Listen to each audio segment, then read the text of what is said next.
So hello students, how are you all? Jai Hind to all of you. आज हम discussion करने जा रहे हैं मॉडर्न हिस्ट्री का लेक्चर नंबर 17 जो हमारा चल रहा है, उसको हम आगे बढ़ा रहे हैं। इसमें हम आधुनिक भारत के इतिहास को देख रहे हैं। अभी तक हम क्या क्या देख चुके हैं, अगले क्विक 2 मिनट में मैं रिवीजन कर लेता हूँ आपके साथ। वो ये है कि हमने देखा शुरुआत में कि कैसे करके यूरोपियंस भारत में आए, कैसे तरीके से उन्होंने, पुर्तगालियों ने, फिर डचेस ने, फिर अंग्रेज ने, फिर डैनिश ने, फिर फ्रांसीसियों ने भारत पे धीरे धीरे अपना कब्जा बढ़ाते गए। कर्नाटक के युद्ध के बाद फ्रांसीसियों का प्रभुत्व लगभग कम हो गया और अंग्रेज यहाँ पर उभर कर आए। 1757 के प्लासी के युद्ध के बाद अंग्रेज यहाँ के बंगाल के सर्वे सर्वा बन चुके थे। 1764 में बक्सर के युद्ध के बाद उन्होंने एक तरीके से 1765 की इलाहाबाद की संधि के बाद वहां पर अपना शासन लागू कर दिया, द्वैत शासन के रूप में रॉबर्ट क्लाइव ने किया था। तो ये कहानी आगे बढ़ती है, वो धीरे धीरे मैसूर पर नजर डालते हैं, मैसूर के इलाकों को वो अपने कब्जे में ले लेते हैं। 1767 से शुरू हुआ युद्ध 1799 में जाके खत्म होते हैं ये युद्ध फाइनली, और मैसूर भी अंग्रेजों की झोली पे आके गिरता है। उसके बाद वो मराठाओं के साथ गए। 1775 में रघुनाथ राव के साथ की गई सूरत की संधि से लेकर लगभग 1816-18 तक, जब पुणे की पूरी प्रॉपर संधि जाती है, तब तक इनके कार्यक्रम यहाँ पर चलते हैं और मराठों को भी अपने अधीन कर लेते हैं। सिखों की हमने बात करी, सिखों के साथ उन्होंने 2 युद्ध लड़े, पहला 1845 से 46 के बीच में, दूसरा 48 से 49 के बीच में। कैसे कैसे करके इन्होंने रणजीत सिंह के बाद पूरा का पूरा जो सिख जो अपना जो सिख का जो क्षेत्र था वो धीरे धीरे कम हुआ, और न केवल कम हुआ बल्कि अब वो अंग्रेजों के अधीन आ चुका था, क्योंकि उन्होंने भी सहायक संधि की शर्तों को स्वीकार कर लिया था। इस तरीके से हमने देखा कि लगभग लगभग पूरा जो भारत है, अपना भारतीय उपमहाद्वीप जो पूरा का पूरा है, उसमें लगभग लगभग अंग्रेजों ने अपना राजकाज स्थापित कर दिया। इस बीच में उन्होंने भारत के बाहर विदेशों में भी उनकी नीतियां चली हैं। इस बीच में नेपाल को उन्होंने अपने अधीन करने का काम किया, सुगौली की संधि के बाद याडम्बू की संधि करके उन्होंने बर्मा को अपने अधीन करने का काम किया। तो इस तरीके से विदेश नीति भी उनकी चली है। अफगानिस्तान के साथ भी उनके युद्ध समय समय पर होते रहे हैं, लेकिन अब वो हम पढ़ेंगे उनकी विदेश नीति में, जो आप थोड़ा देर बाद आगे पे आएगा, डिस्कस करेंगे। तो लड़ाइयाँ बहुत हो चुकी है, थोड़ा सा लड़ाइयों से बाहर निकलते हैं, देखते हैं कंस्ट्रक्टिव काम क्या हो रहा है, क्या क्रिएटिविटी यहाँ पर अंग्रेज कुछ कर रहे हैं नहीं कर रहे। एक छोटा सा पृष्ठभूमि पहले मैं बना देता हूँ, बैकग्राउंड, क्योंकि बहुत जरूरी है समझने के लिए, क्योंकि फैक्ट्स वगैरह तो आते रहेंगे, वो करते रहेंगे, वो कोई बड़ी बात नहीं है। जैसा कि आपको दिख रहा होगा कि आज का हमारा टॉपिक है कि ब्रिटिश भारत में शिक्षा यानी education system in British era, ये आज हमें पढ़ना है। इसमें हम ये पढ़ेंगे कि अंग्रेजों के टाइम पीरियड में, जब अंग्रेज भारत में रहे थे, उस समय भारत में शिक्षा की स्थिति क्या थी। क्या भारत में लोग शिक्षित थे, नहीं थे? वैसे तो हम जानते हैं कि जब भारत आजाद हुआ तो शिक्षित जो साक्षरता दर थी वो बहुत कम थी, लेकिन इसका मतलब क्या था, और अंग्रेज जब नहीं आए थे उससे पहले साक्षरता क्या थी क्या नहीं थी, वो हम डिस्कस कर रहे हैं। देखो, अंग्रेजों से पहले यहाँ पर मुगल सल्तनत रही थी, यानी मुगल सल्तनत यानी दिल्ली के जो मुगल बादशाह थे उनके अधीन भारत का जो राज्य था वो आता था। अब इसमें ये तय किया जाता था, उस समय स्कूल पढ़ने का जो सिस्टम था वो ऐसा नहीं था जैसा आज का है। उस समय जो शिक्षा का स्तर था वो ऐसे होता था कि किसी भी एक कोई भी एक शिक्षित जो गुरु कहलाते थे, उनके वहां जाते थे 10-15-20 बच्चे, और वहां जाके बैठ के पढ़ते थे। वो किसी सामुदायिक भवन में जाके पढ़ रहे हो सकते थे, या किसी पेड़ के नीचे बैठ रहे हो सकते थे, यानी कोई फिक्स एक स्कूल टाइप की संस्था उस समय नहीं होती थी कि टीचर के वहीं जाकर पढ़ लो, या फिर टीचर कहीं आसपास में मंदिर में या फिर किसी पेड़ के नीचे, या इस तरीके से आपकी 15-20 लोगों की क्लास लग जाती थी। फिर उस समय जब फसल कटाई बुआई का जब समय होता था, इस समय बच्चे उपलब्ध नहीं होते थे, इसीलिए उन दिनों छुट्टी रहती थी। तो इस तरह से कोई समर वेकेशन, विंटर वेकेशन, ऐसा कोई वो नहीं था। परिस्थिति वश जो भी हो जाता था वही मान लिया जाता था, और इसी तरीके से होता था। जो शिक्षक रहते थे उनको भी कोई कैसी कोई खास तनख्वाह नहीं मिलती थी। जो थोड़ा सा समृद्ध रहते थे, जो सक्षम रहते थे, वो अपने स्तर पर उनको पैसे वगैरह दे देते थे मेहनताना के रूप में। और लेकिन जो गरीब वगैरह थे उनके साथ ऐसा कुछ नहीं था कि आपके पास पैसे नहीं है तो आपको हमारे उसमें एडमिशन नहीं मिलेगा, ऐसी कोई व्यवस्था उस समय नहीं थी। अब अंग्रेजों के आने के बाद क्या क्या हुआ कि धीरे धीरे अंग्रेजों को महसूस हुआ कि भारतीयों को शिक्षित करना चाहिए। ठीक है, अपने स्तर पे शिक्षित करना चाहिए। भारतीय शिक्षित थे, वैसे हम भारत का अगर इतिहास जानते हैं तो हम जानते हैं कि यार नालंदा तक्षशिला जैसे विश्वविद्यालय देने वाला ये भारत रहा है। लेकिन स्थिति अब ये आ गई है कि भारत में शिक्षा साक्षरता का स्तर काफी गिर गया, क्योंकि अंग्रेजों की नीतियां वगैरह बहुत बेकार चल रही हैं। अब इसमें अलग अलग आयोग आएंगे, हम उन्हें पढ़ेंगे किस किस तरह से आयोग हैं। पहले मैं आपके साथ एक ब्रीफ डिस्कशन कर लेता हूं कि हमारे टॉपिक में जाने के वाला है। तो आज के लेक्चर को मैं एक इंट्रोडक्शन लेक्चर मान लेता हूं औपनिवेशिक नीतियों का, क्योंकि अंग्रेजों ने ना यहाँ पर भारत में आके अपने उपनिवेश, भारत को अपना एक उपनिवेश बना दिया था। उपनिवेश मतलब एक तरह की कॉलोनी बना दिया था। यानी कहने का मतलब है कि उपनिवेश किसे कहते हैं, किसी देश द्वारा किसी दूसरी भूमि पर जाकर उसका राजनीतिक और आर्थिक रूप से शोषण करना या उस पर वर्चस्व स्थापित करना, उसका उपनिवेश कहलाता है। तो औपनिवेशिक, जैसे आपने देखा कि अंग्रेजों ने भारत में आके क्या किया, यहाँ की राजनीति में भी हस्तक्षेप किया, वर्चस्व स्थापित कर लिया है, और राजनीतिक और आर्थिक स्तर पर भी उन्होंने रेवेन्यू वगैरह, दीवानी वगैरह प्राप्त करके वर्चस्व स्थापित कर दिया। इसलिए हम कह सकते हैं कि भारत को उन्होंने अपना उपनिवेश बना दिया है। ठीक है, उपनिवेश जब कोई कंट्री किसी दूसरी कंट्री को बनाती है तो उसका सिर्फ और सिर्फ मोटिव यही होता है कि ज्यादा से ज्यादा उसका शोषण किया जा सके, ज्यादा से ज्यादा उसमें से जो चीजें हैं वो निकाली जा सके और अपनी भूमि पर लाकर ले जाई जा सके। मुझे एक स्टेटमेंट याद आता है, मद्रास के रेवेन्यू बोर्ड ऑफ मद्रास, यहाँ पे जो मद्रास पड़ता है उसके रेवेन्यू बोर्ड ऑफ मद्रास के जो चीफ थे उस समय, रेवेन्यू बोर्ड ऑफ मद्रास के, उनका एक स्टेटमेंट है इतिहास में जो बताता है कि अंग्रेजों की नीति किस तरह की थी।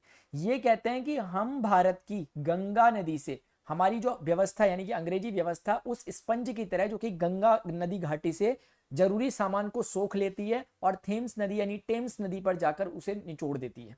आप समझ रहे हो, स्पॉन्ज होता है जो जिससे पानी सोखता है। ये कह रहे हैं कि हमारी व्यवस्था ऐसी कि गंगा नदी घाटी से जितनी काम की चीजें सारी की सारी सोख लेती है और सारी की सारी निचोड़ देती है कहा के टेम्स नदी जो कि इंग्लैंड जिसके तट पे बसा हुआ।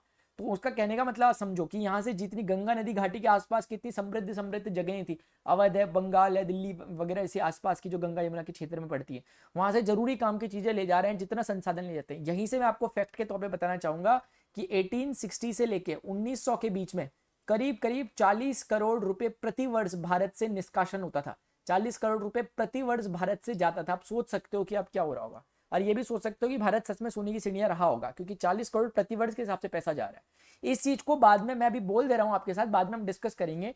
इस चीज को बाद में 1866 में ईस्ट इंडियन एसोसिएशन की स्थापना दादा भाई नौरोजी के द्वारा की जाती है। उसमें 1867 में वो अपना स्टेटमेंट देते हैं, ये दादा भाई नौरोजी इस चीज का जिक्र करते हैं जो मैं आपको बता रहा हूं। वो वहां पे बताते हैं इसको, और इसको कहते हैं धन का बहिर्गमन का सिद्धांत। ये चीज हम बाद में पढ़ेंगे, सो प्लीज डोंट वरी। धन का बहिर्गमन का सिद्धांत, ड्रेन ऑफ वेल्थ, वेल्थ यानी कि जो वेल्थ है यानी कि जो पैसा है उसकी ड्रेनेज कैसे यहाँ से हो रहा है, बहिर्गमन कैसे उसका यहाँ से हो रहा है, उसको उन्होंने बताया था दादा भाई नौरोजी ने धन का। इसमें बाद में आरसी दत्त जैसे जो बुद्धिजीवी लोग थे उन्होंने भी अपना बयान दिया था, और उनका भी कहना था कि बिल्कुल भारत में धन का बहिर्गमन हुआ था, यानी कि भारत से पैसा जो था वो बाहर की तरफ गया था। ठीक है, तो एक बात है, अभी हम इसे बाद में डिटेल में पढ़ेंगे। अभी मैं सिर्फ एक आपके लिए एक बाउंड्रीज बना रहा हूं। देखो, अब औपनिवेशिक शासन के दौरान औपनिवेशिक कुछ नीतियां थी। औपनिवेशिक नीतियां थोड़ा समझना जरा, देखिएगा जरा। ठीक है, तो मैं आपको थोड़ा कुछ एक हल्का सा ना आइडिया देना चाहता हूं, ताकि आपको थोड़ा समझ में आ सके कि यार हम यहाँ पे पढ़ने क्या वाले हैं, हम कर क्या रहे हैं। देखो, औपनिवेशिक नीतियों के अंतर्गत उन्होंने सबसे पहले सोचा कि यार शिक्षा व्यवस्था पे भी ध्यान दिया जाए, पता चलेगा कि क्यों सोच रहे हैं। उसके बाद उन्होंने सोचा कुछ परिवहन वगैरह पे थोड़ा ध्यान दिया जाए। परिवहन यानी कि आपने देखा कि रेलवे वगैरह का विकास हुआ, रोडें वगैरह बनी, सड़क वगैरह बनी, तो इस तरह का। उन्होंने बीच में कभी अकाल वगैरह भी बहुत पड़ते थे, तो उसके लिए अलग तरीके से अकाल आयोग वगैरह का गठन किया गया। और क्या कर सकते थे ये लोग, और कृषि पर इन्होंने सुधार करने की कोशिश की अपने स्तर पर, ये भी इन्होंने काम किया। और इन्होंने क्या कर सकते थे, और जो कानूनी मामले होते थे, लॉ एंड ऑर्डर के मामले होते थे, जो न्यायालय के मामले होते थे, यानी कि न्याय व्यवस्था पर भी इन्होंने ध्यान देने की कोशिश की है। न्याय व्यवस्था पर इन्होंने ध्यान देने की कोशिश की है कि इन्होंने कार्नवालिस ने, वॉरेन हेस्टिंग्स जैसे लोगों ने अलग अलग कानून वगैरह बनाए। हिंदुओं के कानून अलग मनुस्मृति के आधार पर, और जो आपके मुस्लिम थे उनके कानून शरीयत के आधार पर। जो आज भी यूनिफॉर्म सिविल कोड अगर नहीं लगा तो उसका कारण ये है क्योंकि उन दिनों ही डिवीजन कर दिया गया था कि हिंदू को इस आधार पर और मुस्लिम को इस आधार पर सजा होगी या नहीं होगी। ठीक है, उसी तरीके से पुलिस व्यवस्था पर, आप जानते हैं शायद नहीं जानते, मैं बताता हूँ, कार्नवालिस की एक पूरी संहिता है जो कि पुलिस व्यवस्था पे उसने बनाई थी, यानी कि पूरे के पूरे इसको रिफॉर्म किया था, यानी पुलिस जो एडमिनिस्ट्रेशन यानी लॉ एंड ऑर्डर उसको किया था। ऐसे ही और भी बहुत सारी चीजें, व्यापार नीतियां इनकी बनी थी। तो कुल मिलाकर व्यापार नीतियां बनी थी, उसके बाद इनकी औद्योगिक नीतियां बनी थी। तो ये अलग अलग इन्होंने नीतियां अपनी बनाई, और ये सारी की सारी नीतियां, औपनिवेशिक नीति कहने का कारण क्या है, औद्योगिक नीतियां, औद्योगिक नीतियां। इसका औपनिवेशिक कहने का जो प्रमुख कारण है इसका वो ये कि इन सभी नीतियों में, क्योंकि ऊपर से देखने में तो लगेगा यार अंग्रेज तो बड़े अच्छे हैं, शिक्षा पे भी ध्यान दे रहे हैं, परिवहन पे भी ध्यान दे रहे हैं, रोडे वगैरह बना रहे हैं, अकाल हो रहा है तो लोगों की मदद कर रहे हैं, कृषि पे भी अच्छा खासा ध्यान दे रहे हैं, लेकिन हर एक पॉइंट में जितने लिखे हुए हैं हर एक में अंग्रेजों का अपना निजी स्वार्थ शामिल था। वो कभी भी ये नहीं चाह रहे थे कि यहाँ पे कल्याणकारी राज्य की स्थापना हो, या वो ऐसा कुछ नहीं चाह रहे थे कि भारतीय समृद्ध होते जाएं, ऐसा बिल्कुल नहीं था। उनको सिर्फ अपने लिए जो अनुकूल परिस्थितियां चाहिए थी अपने व्यापार को अच्छे से चलाने के लिए, अपने को समृद्ध बनाने के लिए, उन चीजों को उन्होंने यहाँ पर काम किया, उन चीजों पर बस इतना ही हुआ है। क्योंकि शिक्षा की अगर बात करें, वो भारतीय को शिक्षित करना तो चाहते थे, लेकिन एक सीमित दायरे में। सीमित दायरा क्या था, वो चाहते थे कि भारतीय इतने अधिक बुद्धिजीवी या इतने अधिक शिक्षित ना हो जाए कि वो कल को बगावत कर दे हमारे खिलाफ, लेकिन वो इतने शिक्षित रहे कि हमारे काम आए। कल को हमारी जो फैक्ट्री बन रही है उसमें क्लर्क की जरूरत है, छोटे मोटे लेबर वगैरह का काम करने की जरूरत है, इतना छोटा मोटा कैलकुलेशन चाहिए, उसके लिए इतना शिक्षित कर दो। तो उनकी जो शिक्षा थी वो बेसिकली मेजरेबल थी, मतलब मेजर्ड थी, यानी कि ऐसा था कि कुछ नपी तुली ही शिक्षा देनी है। इसके लिए अभी हम आगे जाके पढ़ेंगे बाद में कि मैकाले ने बोला था कि इसे कहते हैं अधोगमी निश्चंतन का सिद्धांत। उसने कहा था बैकवर्ड फिल्टरेशन प्रिंसिपल, उसने दिया था मैकाले ने, क्या बोला उसने उसमें उसने उसमें बोला कि हम ना जो आपका अपर जो मिडिल क्लास है यानी कि जो उच्च मध्य वर्गीय लोग हैं सिर्फ उनको शिक्षित करो, उनको शिक्षित करोगे तो धीरे धीरे धीरे धीरे बाकी के जो नीचे के लोग हैं वो भी थोड़ा थोड़ा शिक्षित हो जाएंगे, जैसे कि फिल्टर में जैसे कि छन्नी से छन के आती चीजें। तो वो उसका कहने का मतलब था। क्यों कह रहा है ऐसा? क्योंकि ज्यादा पैसा खर्च ना करना पड़े, थोड़ा बहुत पैसा खर्च करो, वो भी अपर मिडिल क्लास लोगों के लिए, इनको ही शिक्षित करो, ये लोग धीरे धीरे इनसे ट्रांसफर हो जाएगी शिक्षा वगैरह। इस तरह की तो उनकी नीतियां चल रही है। अकाल में क्यों करना पड़ा? अकाल में इसलिए करना पड़ा क्योंकि अगर जगह ही नहीं रहेगी, लोग ही नहीं रहेंगी, लोग ही अगर सबके सब मर जाएंगे, वहां पर उनकी मृत्यु हो जाएगी, तो ऐसी स्थिति में वहां पर काम कौन करेगा? उनके जो कृषि वगैरह करना वो कौन करेगा? उनको व्यापार में लाभ कौन देगा? तो उनको लोग चाहिए, इसलिए उन्हें बचाने के लिए थोड़ा बहुत अकाल पे काम करेंगे। कृषि व्यवस्था पे इसलिए काम कर रहे हैं ताकि ज्यादा से ज्यादा पैदावार हो सके। कृषि पे उन्होंने कैसे काम किया कि ज्यादा से ज्यादा व्यावसायिक फसलों का उत्पादन हो सके, ताकि उनको कच्चे माल के रूप में भारत से चीजें मिल सके। इंग्लैंड में जो औद्योगिक क्रांति चल रही है वहां फायदा होगा, क्योंकि इंग्लैंड में इस समय लगभग औद्योगिक क्रांति का कार्यकाल शुरू हो चुका है, वहां औद्योगिक क्रांति शुरू हो चुकी है। अब औद्योगिक क्रांति में होगा क्या जरा समझना, वहां पर ना लोहा वगैरह बनने लग गया, औद्योगिक क्रांति में मशीनें बनने लग गई बड़ी भारी भारी, और उन मशीनों से अभी लोहा वगैरह ये तेजी से बनने लग गया, इस्पात वगैरह बनने लग गया आसानी से। तो चीजें काफी आसान हो गई है उनके लिए बनाना, लेकिन इनको खपाना भी तो है। खपाएंगे कहाँ? भारत पे आके खपाते हैं। तो इसलिए उन्होंने भारत में इसको कैसे खपाया? अपने यहाँ पे परिवहन में रेलवे वगैरह का विकास कर दिया। कई लोग कहते हैं कि रेलवे का विकास अंग्रेजों ने किया है, और अंग्रेजों के हम शुक्रगुजार हैं इस बात के लिए कि अगर अंग्रेज थोड़ा और रुक जाते तो भारत और समृद्ध हो जाता है। ये बहुत बड़ी गलतफहमी है। क्यों? क्योंकि अंग्रेजों का कभी भी जो हित था वो भारतीय हित के आधार पर वो काम नहीं कर रहे थे। कि उन्होंने रेलवे का विकास अगर किया तो उनके कारण है कुछ, बाद में हम डिस्कस करेंगे, लेकिन छोटा सा ही बता देता हूँ।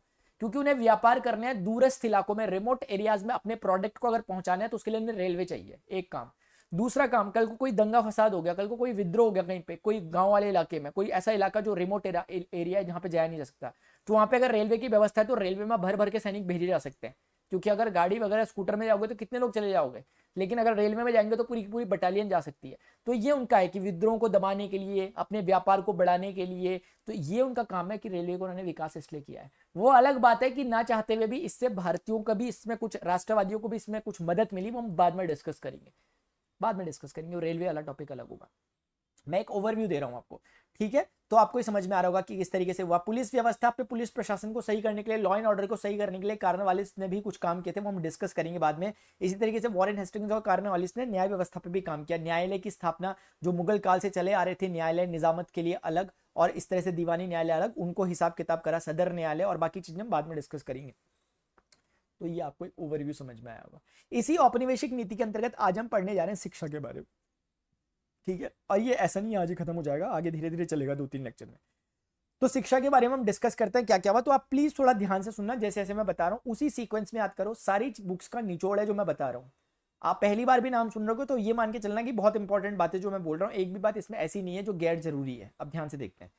देखो, सबसे पहले लगभग आप शुरुआत अगर करोगे ना, तो मैं करना चाहूंगा इसकी शुरुआत 1781 से। 1781 में कलकत्ता मदरसे, आपको पता है मैं हर बार की तरह मेरी पीछे पे स्लाइड्स रखी हुई है, सब रखा हुआ है, पीडीएफ है, आपको मिल जाएगी। आप टेलीग्राम चैनल वगैरह ज्वाइन कर लेना, या व्हाट्सएप में ग्रुप जो है उसको ज्वाइन कर लेना, नीचे लिंक दे दूंगा। कलकत्ता मदरसा, वहां पे सारी पीडीएफ वगैरह आपको मिल जाती है। तो 1781 ईस्वी में कलकत्ता मदरसा जो है इसकी स्थापना करी है वॉरेन हेस्टिंग्स ने। तो फटाफट से एक बार डिस्कस करते हुए चलते हैं चीजें, टाइमलाइन जैसे कि हमारा रोज का स्टाइल है उसी तरीके से पढ़ रहे हैं। पहले मैं आपको यहाँ पढ़ा दूंगा, फिर उसके बाद एक बार टैली कर लेंगे पीडीएफ से, मतलब जो अपनी स्लाइड से उससे।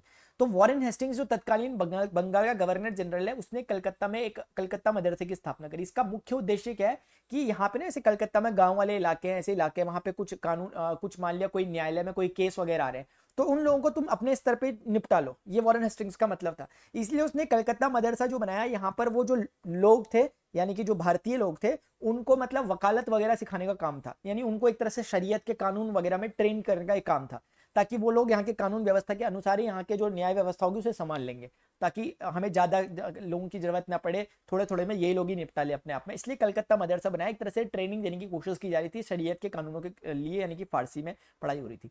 एक बात, 1781 के बाद तुरंत नीचे आओ 1784 में। 1784 बहुत इंपॉर्टेंट टाइम पीरियड है, क्योंकि इस समय एशियाटिक सोसाइटी, आप बहुत बार नाम सुनोगे इस चीज का, क्या नाम है? Asiatic society, Asiatic society of Bengal. ऐसे ही करके फ्यूचर में 1804 में एशियाटिक सोसाइटी ऑफ बॉम्बे, आगे चल के 1823-24 से करीब एशियाटिक सोसाइटी ऑफ लंदन, इस तरह की चीजें बनी है। लेकिन अभी हम जो बात कर रहे हैं सिर्फ एशियाटिक सोसाइटी ऑफ बंगाल के बारे में बात करेंगे। एशियाटिक सोसाइटी ऑफ जो बंगाल है, इसकी स्थापना करी है विलियम जोन्स ने। एक एक चीज बहुत इंपॉर्टेंट है। कभी कभी क्वेश्चन डायरेक्ट वन लाइनर में आएगा, अगर आप यूपीएससी की प्रिपरेशन कर रहे हो तो उससे में पूछने का तरीका बदल जाता है, लेकिन अगर आप कोई भी एग्जाम की प्रिपरेशन कर रहे हो तो ये चीजें फिर कभी कभी डायरेक्ट पूछी जा सकती है। किसने की थी? विलियम जोन्स ने की थी। विलियम जोन्स एक तरह से वॉरेन हेस्टिंग्स के फ्रेंड है, दोस्त थे इन दोनों के दोनों आपस में, इसलिए इनकी मदद से, वॉरेन हेस्टिंग्स की मदद से इन्होंने यहाँ पर कोलकाता में ये William Asiatic society of Bengal की स्थापना करी है। अब इसी में विलियम जोन्स और इनके एक सहयोगी है, इनका नाम है विलिकिंसन, और यहीं पर एक बात निकल के आती है, थोड़ा सा ध्यान से देखेंगे। विलिकिंसन ये दोनों के दोनों जो है एशियाटिक सोसाइटी के मेंबर है। 1784 में स्थापना करते ही एक बहुत महत्वपूर्ण काम विलिकिंसन ने किया, जिसके लिए हम मानना पड़ेगा कि विलिकिंसन ने अच्छा काम किया। क्या? 1784 ईस्वी में इन्होंने श्रीमद् भागवत गीता, जो कि हमारा धर्म ग्रंथ है, श्रीमद् भागवत गीता हिंदुओं का धर्म ग्रंथ है, श्रीमद् भागवत गीता ये है, इसका अंग्रेजी में रूपांतरण किया। इसका अंग्रेजी में रूपांतरण किया कि संस्कृत से इसका अंग्रेजी में रूपांतरण किया ताकि बाकी लोग भी इन चीजों को पढ़ सके। तो इनकी जो आस्था थी एशियाटिक सोसाइटी ऑफ बंगाल वालों की, इनकी आस्था इस बात पे थी कि भारत का भी अपना एक रिच कल्चर रहा है, तो उसको ये निकालना चाह रहे थे। इसीलिए इन्होंने, ताकि बुद्धिजीवी लोग, अंग्रेज जो लोग हैं वो पढ़ सके श्रीमद् भगवत गीता में लिखा क्या है, इसलिए इन्होंने इंग्लिश में ट्रांसलेशन इसका किया विलिकिंसन ने। इसी तरीके से आगे जाके कहानी 1787 ईस्वी में आती है। हितोपदेश एक तरह का साहित्य, ये भी हितोपदेश का भी इन्होंने क्या किया, अंग्रेजी में रूपांतरण कराया। किसने? विलिकिंसन ने कराया। तो ये दो तो आपको बहुत चीजें इंपॉर्टेंट है, ध्यान रखना। यार क्या हो रहा है, मैं लिखने में ना लिख नहीं पा रहा, एक सेकंड ना। हितोपदेश,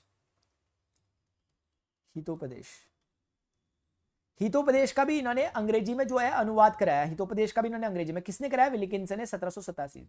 उसके बाद विलियम जोन्स ने इन कारनामों के बाद, जब ये कारनामे विलिकिंसन ने किए, उसी दौरान लगभग विलियम जोन्स ने भी दो महत्वपूर्ण काम किए। एक अभिज्ञान शकुंतलम, ये बहुत इंपॉर्टेंट चीज है जो मैं बोल रहा हूं, इसके अलावा आपको कुछ याद नहीं रखना, जितना मैं बोल रहा हूं उतना याद रखो। अभिज्ञान शकुंतलम अपने आप को चेक कर लो, आपको पता होना चाहिए कि किसने लिखी है। अभिज्ञान शकुंतलम कालिदास के द्वारा लिखा गया काव्य है। और इसी तरीके से अभिज्ञान शकुंतलम जो है ये दुष्यंत और रानी शकुंतला के बीच का उसमें जिक्र किया गया कहानी है, उसमें राजा भरत का भी जिक्र होता है, तो उसका अंग्रेजी में अनुवाद कराया। इसी तरीके से जयदेव के द्वारा लिखा गया गीत गोविंद आपने सुना होगा, उस गीत गोविंद का भी अनुवाद इन्होंने कराया विलियम जोन्स ने। तो विलियम जोन्स ने ये दो काम किया, अभिज्ञान शकुंतलम और गीत गोविंद। आगे जाके बताते हैं कि विलियम जोन्स की मृत्यु के बाद जो जेंटूज लॉ करके जो मनुस्मृति था उसका भी अंग्रेजी वगैरह में रूपांतरण हुआ। लेकिन कहने वालों का कहना यह भी है कि 1776 के करीब करीब इस समय ही जो द कोड ऑफ जेंटूज लॉ नाम से मनुस्मृति का अंग्रेजी में अनुवाद हो गया था। मेरी बात सुनो जरा, मनुस्मृति जो है, मनुस्मृति का अंग्रेजी में अनुवाद हुआ किससे? फारसी से।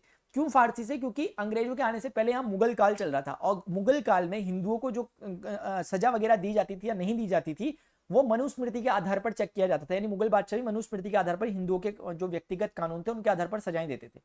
तो इसीलिए उन्होंने पहले संस्कृत से फारसी में उसका अनुवाद कर दिया था। तो अंग्रेजी ने क्या किया, उसका फारसी से अंग्रेजी में अनुवाद अंग्रेजों ने किया। और उसमें एक नाम मुझे याद आ रहा है, उसका नाम है हेल हेड नाम है। जैसे हेल मतलब आप समझते नरक टाइप का, और हेड मतलब सर टाइप का, तो नरक में सर चले गया। अब कारनामे इनके ऐसे हो रहे हैं तो ऐसा लग रहा है कि इनका सर नरक में, यानी इनकी बुद्धि नरक में जा रही है, तभी उल्टे उल्टे काम कर रहे थे। नहीं, अभी तो सही कर रहे हैं, जो ट्रांसलेशन वगैरह कर रहे हैं, आगे पीछे की बात कर रहा था अंग्रेजों की। चलो खैर कोई बात नहीं। तो कुल मिला के ये आपको सन याद रहनी चाहिए। तुरंत इसके बाद आप आओगे 1791 ईस्वी में आओ, और यहाँ पे जोनाथन डंकन नाम के एक अंग्रेज हैं, मैं आपको बताता हूँ, थोड़ा देखना, सारी चीजें आगे लिखी हुई है तो please don't worry. Jonathan Duncan नाम के एक व्यक्ति हैं, और ये क्या करते हैं, एक संस्कृत कॉलेज की स्थापना करते हैं बंगाल में। एक बार मैं लिख लेता हूँ पहले, क्योंकि ना फिर मैच नहीं कर पा रहा दोनों एक साथ बोलते हुए। बनारस में इन्होंने एक संस्कृत कॉलेज की स्थापना करी। तो बनारस में एक संस्कृत कॉलेज की स्थापना करी है। आगे जाके आजादी के बाद इस कॉलेज का नाम पड़ गया संपूर्णानंद संस्कृत यूनिवर्सिटी, क्योंकि ये कॉलेज धीरे धीरे आगे चल के अंग्रेजों के कार्यकाल में यूनिवर्सिटी बना, विश्वविद्यालय बना, और आज की डेट में ये संपूर्णानंद संस्कृत कॉलेज के नाम से, अगर आपने सुना होगा, बनारस में एक स्कूल कॉलेज यूनिवर्सिटी है, तो संपूर्णानंद संस्कृत यूनिवर्सिटी कोई और नहीं, वही है जो कि संस्कृत कॉलेज था स्टार्टिंग में, जो जोनाथन डंकन ने बनाया था। अब जोनाथन डंकन एक इंपॉर्टेंट नाम इसलिए हो जाता है क्योंकि आगे चलकर 2-4 सालों के बाद, लगभग 4-5 सालों के बाद, जोनाथन डंकन बंबई के गवर्नर बने थे। बंबई के गवर्नर, जैसे बंगाल का गवर्नर जनरल वगैरह होते हैं, ऐसे बंबई के गवर्नर बनने का श्रेय भी जोनाथन डंकन को जाता है।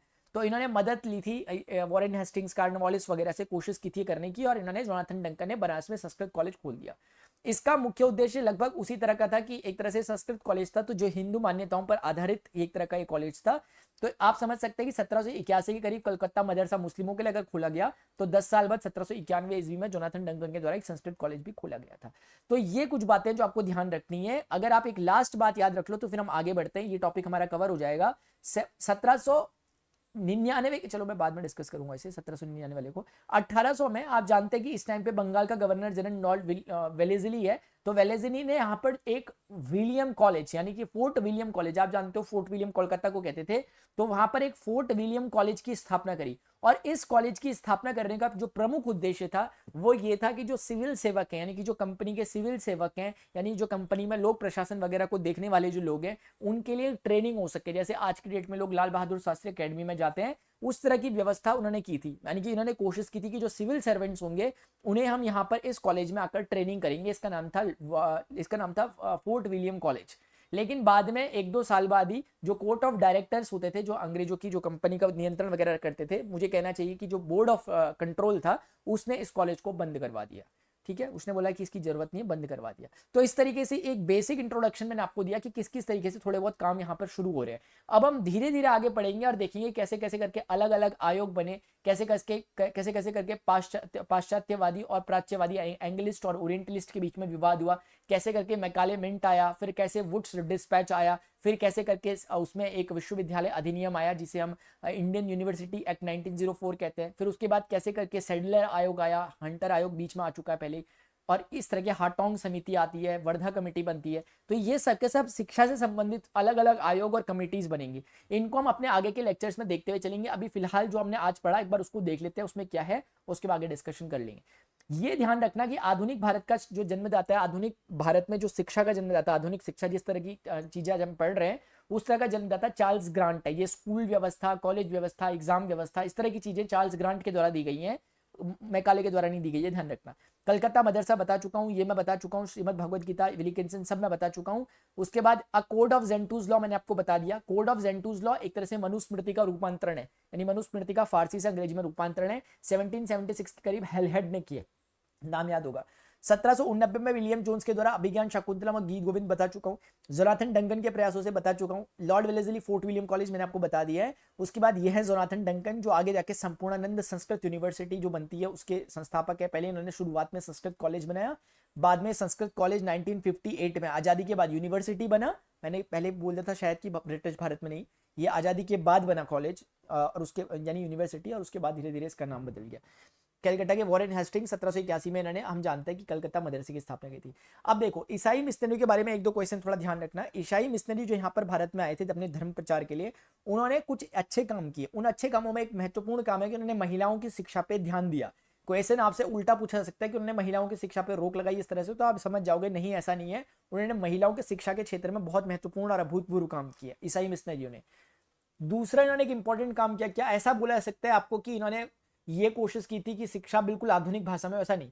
इनका मानना था कि जो शिक्षा दी जाए वो लोकल भाषा में हो, यानी कि लोकल भाषा में उनको शिक्षित किया जाए, उन पे एक दबाव ना बनाया जाए कि अंग्रेजी भाषा में, उनकी जो क्षेत्रीय भाषा है, हिंदी है, बंगला है, मराठी है, जो भी है, उसी भाषा में उनको ज्ञान दिया जाए। ये किसका मानना था? ईसाई मिशनरियों का। आपने देखा होगा आज भी ईसाई जो धर्म प्रचारक होते हैं वो भारत में भी अगर कहीं पे भी या किसी भी देश में जाते हैं तो वहां की स्थानीय भाषा में ही बात करते हैं कि परम पिता यीशु ऐसे करके, तो ऐसे करके वो बात करते हैं। तो आप मेरी बातचीत शायद समझ पा रहे होंगे।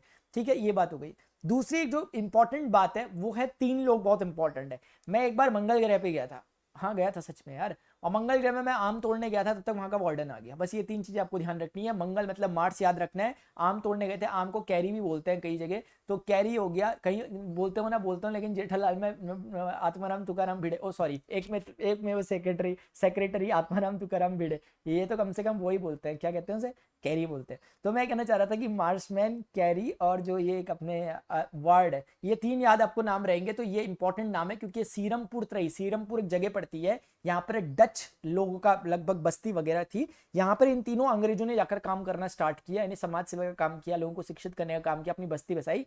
इसीलिए कोई कोई इन्हें सीरमपुर त्रयी भी कहता है, यानी सीरमपुर ट्रायो, यानी कि 3 लोगों की एक त्रिमूर्ति टाइप की आप समझ सकते हो, इन तीनों को कहा जाता है। अंग्रेजों का भी इन्हें बड़ा विरोध झेलना पड़ा, लेकिन ये लोग डटे रहे अपने काम पे। ये तीनों की फोटो इसलिए मैंने लगा दी यहाँ पर, जो भी मुझे मिली, ठीक है, किताबों में पढ़ी हुई। तो इस तरीके से आपको शायद समझ में आ रहा होगा। अब कुछ एक विविध में ये चीजें मैं डिस्कस करूंगा आपसे अगले लेक्चर में, क्योंकि अगला लेक्चर इसी से बेस्ड होगा, यहीं से आगे मैं अपनी कड़ी को जोड़ूंगा। होपफुली उम्मीद करता हूं कि जो मैंने आज आपको बताया ये चीजें आपको अच्छे से समझ में आ गई होंगी, और चीजों को बिल्कुल याद करो, और चिंता मत करो, आप याद ना भी करो ना, आपको मैं याद जबरदस्ती करा दूंगा, क्योंकि मैं ये चीजें 10 बार बोलता हूँ, फिर अब जैसे मैंने बोल दिया ना, लिखाने वाला काम बस एक बार था, जो टाइम कंज्यूम होना है इसमें अभी वो एक ही बार होगा, क्योंकि ये चीजें मुझे यहाँ पर लिख के बोलनी थी, वरना अच्छा नहीं लगता, मैं ऊपर ऊपर से बोलता आपको समझ नहीं आता। अब की बारी में मैं लिख के नहीं बोलूंगा, मैं सीधे बोलूंगा 1781 में Calcutta Madrasa, 1784 Asiatic society of Bengal की स्थापना, फिर विलिकिंसन ने श्रीमद् भगवद गीता का और साथ में हितोपदेश का, आगे जाकर विलियम जोन्स ने अभिज्ञान शकुंतलम का और जयदेव द्वारा रचित गीत गोविंद का अंग्रेजी अनुवाद किया। 1791-92 में जोनाथन डंकर ने संस्कृत कॉलेज की स्थापना की, जो आगे जाके यूनिवर्सिटी बना, फिर बाद में इसका नाम संपूर्णानंद यूनिवर्सिटी पड़ गया। इस तरह की बातें फिर मैं बोलूंगा कि फोर्ट विलियम कॉलेज की स्थापना वेलेस्ली ने की, ये सब बातें ऐसे हम आगे करेंगे। तो आपको कितना टाइम लगा बताओ, इतनी सारी बात रिवाइज करने में कितना टाइम लगा? 2-5 मिनट में। थोड़ा सा स्पीड कम कर दूंगा, थोड़ा सा एक्सप्लेन कर दूंगा, 2-5 मिनट के जैसे 5-7 मिनट लग जाएंगे, तो इससे चीजें रिवाइज होंगी। तो अगर हम ना, आप ये सारी चीजें मेरे साथ कवर करते हुए चलो, आप फ्यूचर में देखोगे कि हमें सिर्फ एक क्लास लेनी होगी और उस एक क्लास में हम सारा मॉडर्न हिस्ट्री कवर कर देंगे, जितना कुछ पढ़ा विद एवरी फैक्ट। लेकिन उसके लिए जरूरी है कि आप लोगों की मेरे से ट्यूनिंग बनी हो और आप लोग ये काम करते हुए चलो। अभी के लिए डियर स्टूडेंट्स इतना ही करते हैं, मिलते हैं अपने नेक्स्ट सेशन में। अब धीरे धीरे हम पढ़ेंगे कि अलग अलग जो आयोग वगैरह बने हुए हैं उनकी क्या रिपोर्ट है, और चीजों को आपको मैं याद करना सिखाऊंगा, ट्रिक्स वगैरह बताऊंगा, चीजें कैसे दिमाग में बैठेंगी वो बताऊंगा, जितने रिलेटेड पॉइंट्स होंगे सारे मैं आपके साथ डिस्कस कर रहा हूँ। अगर आपको मेरी बात का यकीन ना आ रहा हो, जो भी बुक आप हिस्ट्री की पढ़ लो, एक बार उठा के देख लो, क्या मैंने कोई पॉइंट छोड़ा मुझे बता दो। अभी के लिए डियर स्टूडेंट्स इतना ही। वीडियो लेक्चर आपको इन्फॉर्मेटिव लगे, जरूर वीडियो लेक्चर को लाइक करें, चैनल को सब्सक्राइब आपने कर ही लिया होगा अब तक, और कमेंट करके जरूर आपको प्लीज बताना होता है कि आपको लेक्चर कैसा लगा हो, क्योंकि मेरे लिए एक मोटिवेशन का एकमात्र जरिया यही होता है। ठीक है, तो ये बात का आप थोड़ा ध्यान रखिए कि मैं अगर कोशिश कर रहा हूँ अपनी तरफ से, मेरे एफर्ट्स है कि मैं फ्री ऑफ कॉस्ट यूट्यूब में कंटेंट डालूं, जिससे मैंने हिस्ट्री, ज्योग्राफी, सी सेट की क्लासेस में ले रहा हूँ। मैथमेटिक्स ऑप्शनल अगर किसी का है तो उनको लिए मैं क्लासेस लेता हूँ, आप ज्वाइन कर सकते हैं। व्हाट्सएप ग्रुप का जो लिंक मैंने दिया हुआ है, या अबाउट सेक्शन में देख लेना, या कमेंट सेक्शन में मिलेगा, उसको आप ज्वाइन कर लेना। नहीं मिल रहा है तो मुझे बता देना, वहां से आप व्हाट्सएप ग्रुप में ज्वाइन हो सकते हो, ताकि रिलेटेड इन्फॉर्मेशन और पीडीएफ वगैरह मैं आपको दे सकूँ। अभी के लिए डियर स्टूडेंट्स इतना ही, मिलते हैं अपने नेक्स्ट सेशन में। Till then good bye, see you, take care, Jai Hind, bye bye.